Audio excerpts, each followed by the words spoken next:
Hey guys, what's up? So today is 28th of April 2021 और आज इस video में मैं आपको स्विंग ट्रेडिंग के बारे में थोड़ी बेसिक नॉलेज दूंगा कि व्हाट इज स्विंग ट्रेडिंग, मैं कैसे कोई स्टॉक सिलेक्ट करता हूँ स्विंग ट्रेडिंग के लिए, what all basic technical points I follow before selecting a stock. So let's start the video.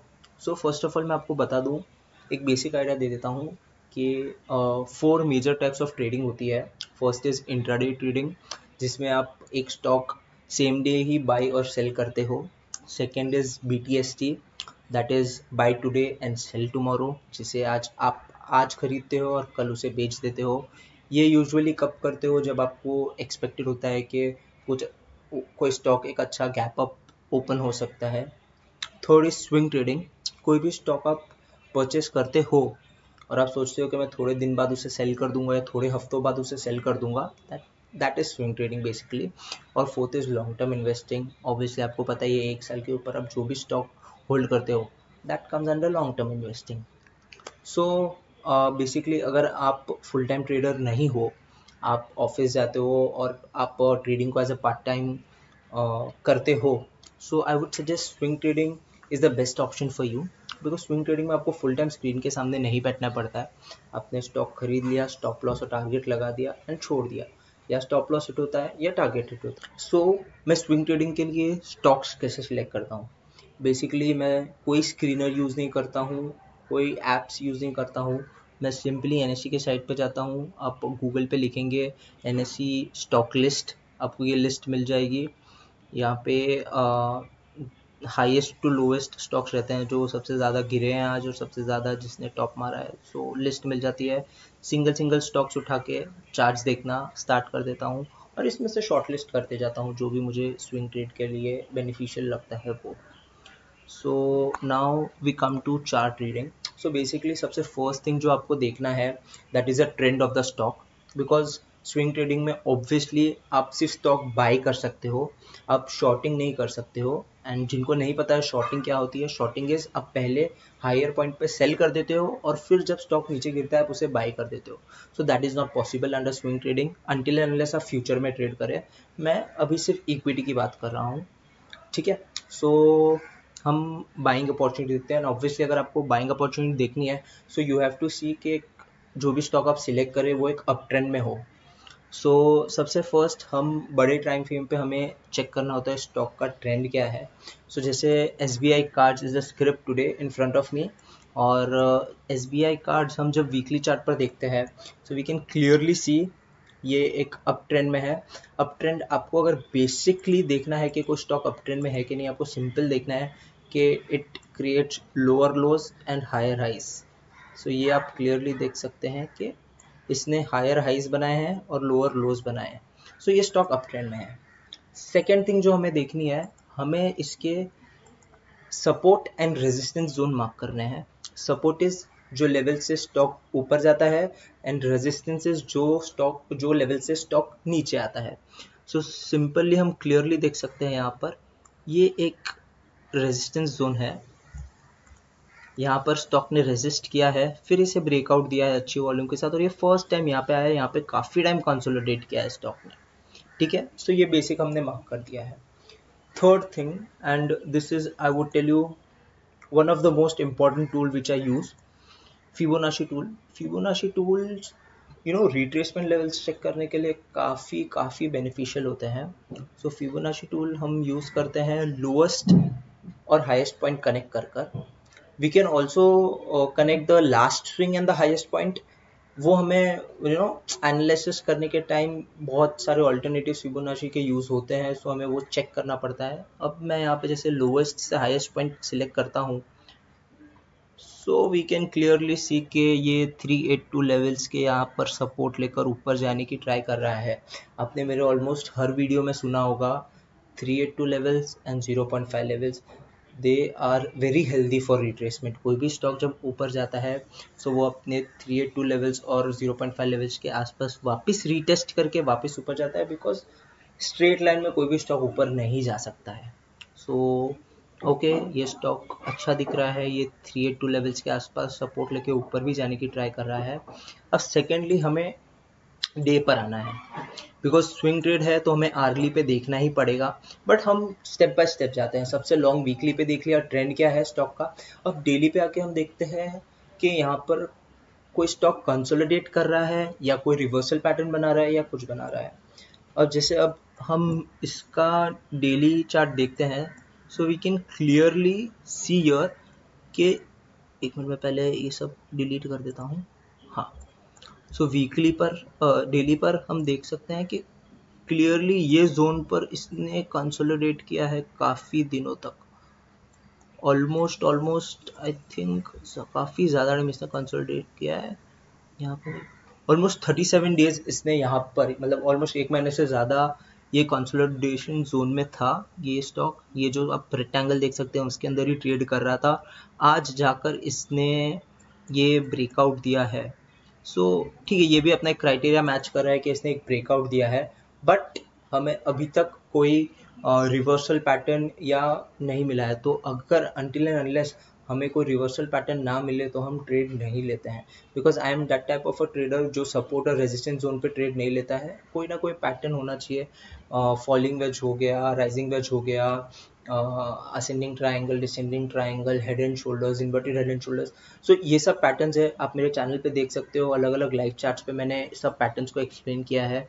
Because आप एक ड्राइंग में देखते हो एक पैटर्न काफ़ी इजी दिखता है, बट एक्चुअल लाइव चार्ट में आपको वो पैटर्न एनालाइज करना आना चाहिए, बिकॉज एकदम परफेक्टली लाइन टू लाइन नहीं होता है कभी भी कोई भी पैटर्न लाइव चार्ट में। सो अब जो मेरा फेवरेट टाइम फ्रेम है 2 आवर्स एंड 1 आवर्स का जो टाइम फ्रेम है, वो मैं स्विंग के लिए सबसे ज़्यादा यूज़ करता हूँ। सो यहाँ पर ओके, सो हमें क्लियरली दिख रहा है कि ये जोन पर इसने काफ़ी बार रेजिस्ट किया है। ये जो जोन है, यू कैन सी, 1 बार, 2 बार, 3 बार, 4 बार, 5 बार, 6 बार, और ये 7वीं बार इसने ब्रेकआउट दिया है। वॉल्यूम भी ठीक ठाक है, मोर देन एवरेज है, ठीक है। सो ये हमें दिख रहा है। और अब हम इसमें पैटर्न देखें तो आई डोंट नो आपने तक नोटिस किया है कि नहीं, काफ़ी अच्छा पैटर्न बना रहा है यहाँ पर, इनफैक्ट बना लिया है इसने।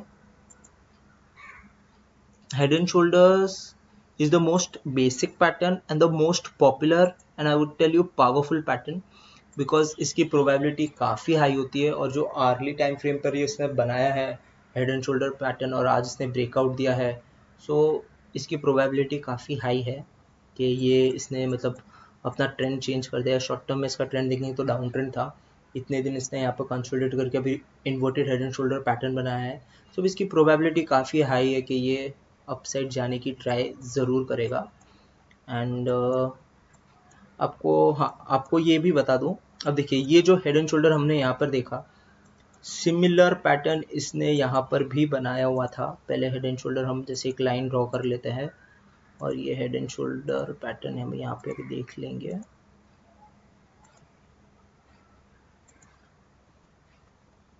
अब देखिए गाइस, यहाँ पे भी इसने हेड एंड शोल्डर बनाया था। अब ऑब्वियसली ये हेड एंड शोल्डर और ये हेड एंड शोल्डर में काफ़ी डिफरेंस है। तो वही चीज़ है कि आपको एनालाइज करना चाहिए कि चार्ट्स पे एक्चुअली पैटर्न कैसे दिखते हो। परफेक्ट टू परफेक्ट नहीं दिखेंगे कभी भी कोई भी पैटर्न।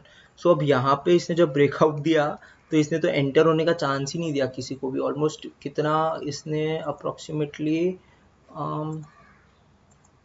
स्ट्रेट इसने 13% अपसाइड मोमेंटम कर दिया है। तो you can see the power of inverted head and shoulders pattern.